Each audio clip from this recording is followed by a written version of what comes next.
Hello students, we have studied first part and second part of the chapter 2 India events after 1960s. Students, we have studied many important events in this topic. Now we will see the other part, remaining part of the lesson.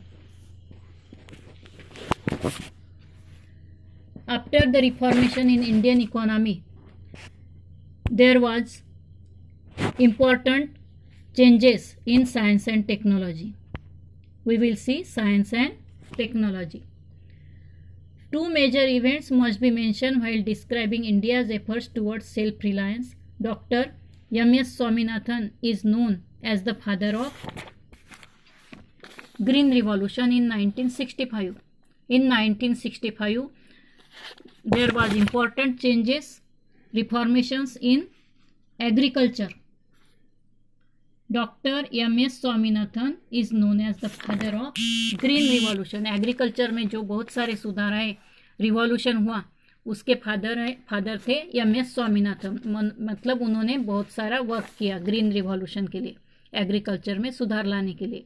He implemented new scientific agricultural techniques and increase the production of food grains. उनके इस reform के वजह से food grain के production में increase हो गया.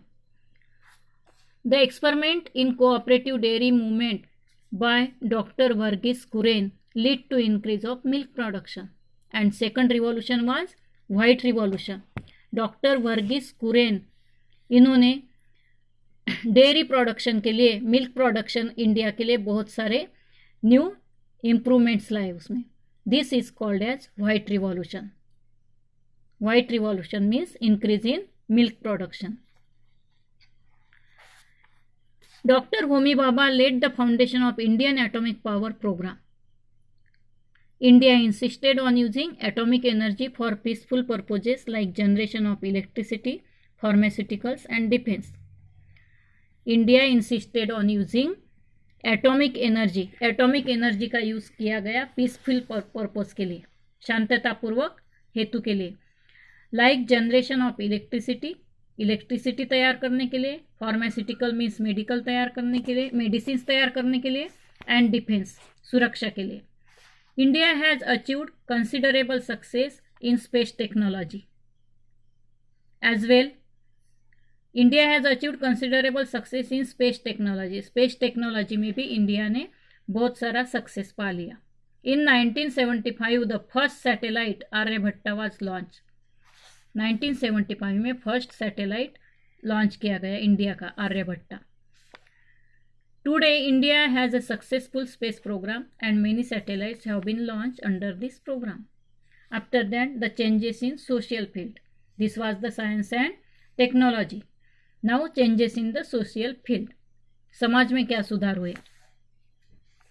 सम of the changes are related with the issues of empowerment of women and the other are related with the policies regarding the uplift of the deprived sections of the society. इस period में जो सुधार आया समाज में, उसमें था issues of empowerment of women, महिला सबलीकरण, नारी सशक्तिकरण, and the policies regarding the uplift of the deprived section of the society. Society का जो डिप्राइव्ड सेक्शन है, दुर्लक्षित भाग है, उसके ऊपर उनको ऊपर उठाने के लिए, उनको समाज के मेन स्ट्रीम में लाने के लिए काम किया गया.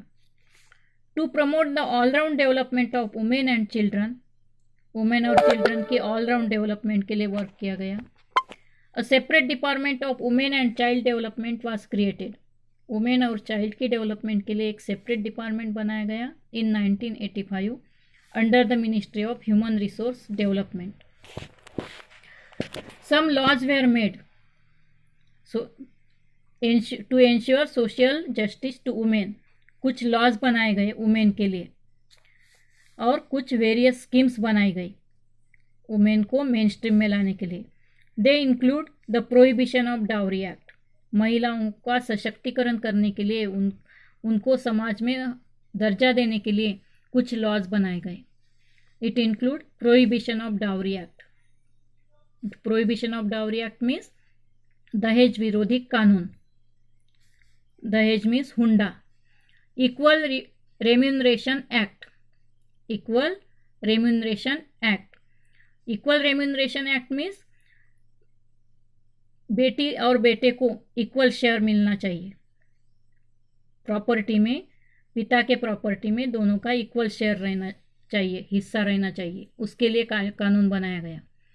As per the 73rd and 74th constitution amendments, 73rd और 74th जो कॉन्स्टिट्यूशन के कॉलम है उसमें सुधार किया गया. और seats were reserve for women in the local self government bodies. Politics में लोकल सेल्फ गवर्नमेंट जो बॉडीज है पॉलिटिक्स में वुमेन के लिए सीट्स रिजर्व किए गए, क्योंकि वुमेन ने भी पार्टिसिपेट करना चाहिए पॉलिटिक्स में.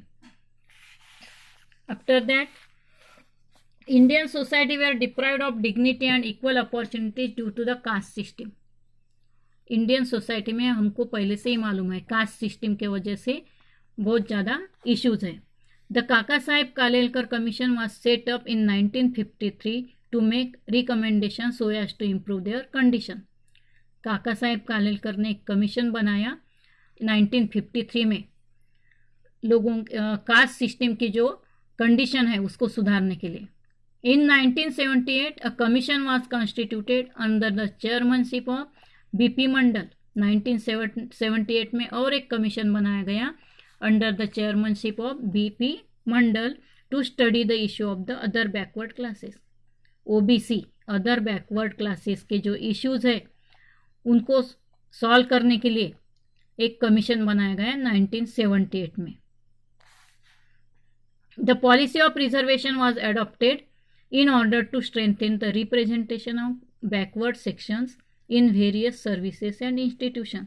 रिजर्वेशन की पॉलिसी बनाई गई.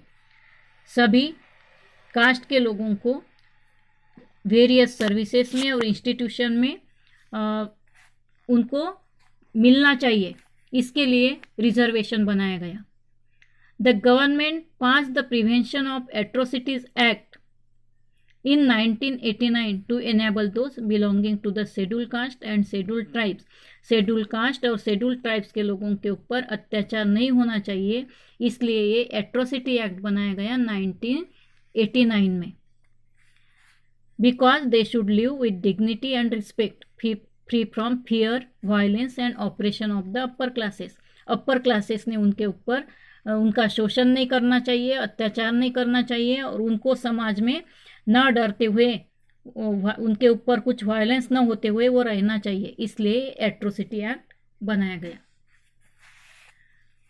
Then globalisation, the important topic of the progress. Globalisation. Globalization brought about many changes in different fields like economy. Globalization, students, you should know what is globalization. Globalization means the internal affairs or trade or business among the countries. Globalization brought about many changes in different fields like economy, politics, science and technology, and society and culture. We have discussed some of the changes in above paragraphs. India has emerged as an important country on the global scene in different spheres. India is an important member of international organizations like G20. Globalization means बहुत सारे जो countries है दुनिया के वो एक दूसरों के साथ में ट्रेड करने लगे, उसके वजह से प्रोग्रेस हुआ बहुत सारे देशों का, इसको बोलते ग्लोबलाइजेशन. इंडिया ने एक ऑर्गेनाइजेशन, इंटरनेशनल ऑर्गेनाइजेशन स्थापन किया था G20. उसमें 20 कंट्रीज थे. और ब्रिक्स एक ऑर्गेनाइजेशन है जिसमें ये कंट्रीज है Brazil, Russia, India, China and south Africa. कुछ ट्रेड के लिए, बिजनेस के लिए और म्यूचुअल कोऑपरेशन के लिए ये ऑर्गेनाइजेशंस बनाए गए. India has experience an important revolution in the field of telecommunication technology. Telecommunication technology में भी इंडिया ने रिवॉल्यूशन किया, सुधार किया. Mobile phones, internet and the communication facilities based on satellite have spread all across the country. In political field, India has demonstrated to the world how a stable democracy can function successfully. India ने ये पूरी दुनिया को दिखा दिया कि एक stable democracy कितनी सक्सेसफुल होती है, जो कि इंडिया में है. All this has resulted in a total transformation in the lifestyle of Indian and especially youth. Globalisation के वजह से अपने लाइफस्टाइल में, इंडियंस के लाइफस्टाइल में ट्रांसफॉर्मेशन आ गया, चेंजेस आ गया. These changes are visible from their dietary habits, clothing, languages and beliefs. Students, these changes are visible from their dietary habits. Dietary habits means Khan पान, clothing means कपड़े पहनने का जो तरीका है वो, language and beliefs. These are the important topic of globalization. Okay, thank you.